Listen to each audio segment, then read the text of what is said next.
on part à 4000 mètres d'altitude sur les pentes de l'Himalaya.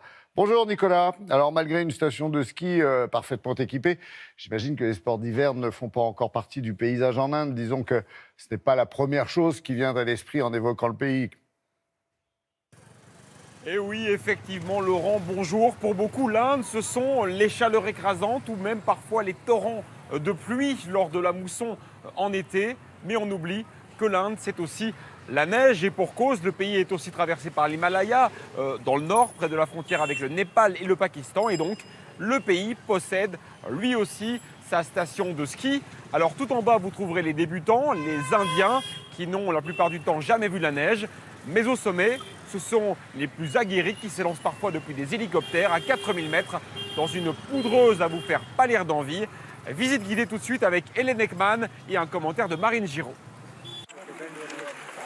C'est leur première fois. Premier coup de bâton, première glisse et première chute. Jusqu'à aujourd'hui, ces touristes indiens n'avaient encore jamais chaussé de ski. Ils ont choisi de parcourir des milliers de kilomètres pour passer leurs vacances dans l'Himalaya. Au programme, pour ces débutants, cours de chasse-neige sur du plat, version indienne. Quand tu veux t'arrêter, tu ouvres tes skis comme ça, comme si c'était une part de pizza.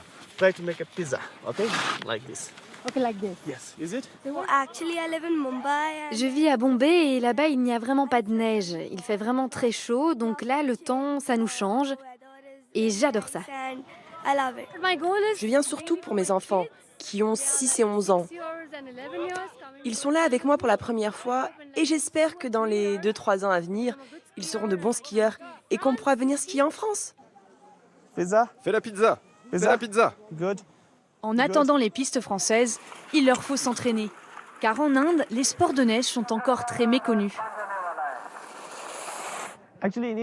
En Inde, 95% des gens ne savent pas ce qu'est le ski. Quand ils viennent ici, ils voient la neige et les skis pour la première fois. Alors pour eux, c'est extraordinaire. Moi, je veux apprendre aux Indiens à skier pour promouvoir le ski en Inde. La station est perchée à 2650 mètres d'altitude, au cœur du Cachemire, dans le nord de l'Inde. À 80 km de là, la frontière pakistanaise fait toujours l'objet d'un conflit. En janvier, un regain de tension a fait encore 8 victimes, dont 6 civils. Mais à Gulmarg, on oublie la guerre. La station propose un domaine skiable de près de 10 km². Pour y accéder, les vacanciers empruntent l'attraction qui fait la fierté de la station, c'est télécabine. Allez, rendez-vous là-haut. L'arrivée sera à 4000 mètres d'altitude. Sur les cabines, le logo de Poma, l'entreprise française qui a équipé la remontée mécanique. Ce sont les premiers télécabines installés en Inde. Chaque année, ils sont empruntés par plus de 500 000 personnes. Le jour où on a inauguré cette télécabine, c'était le plus haut du monde.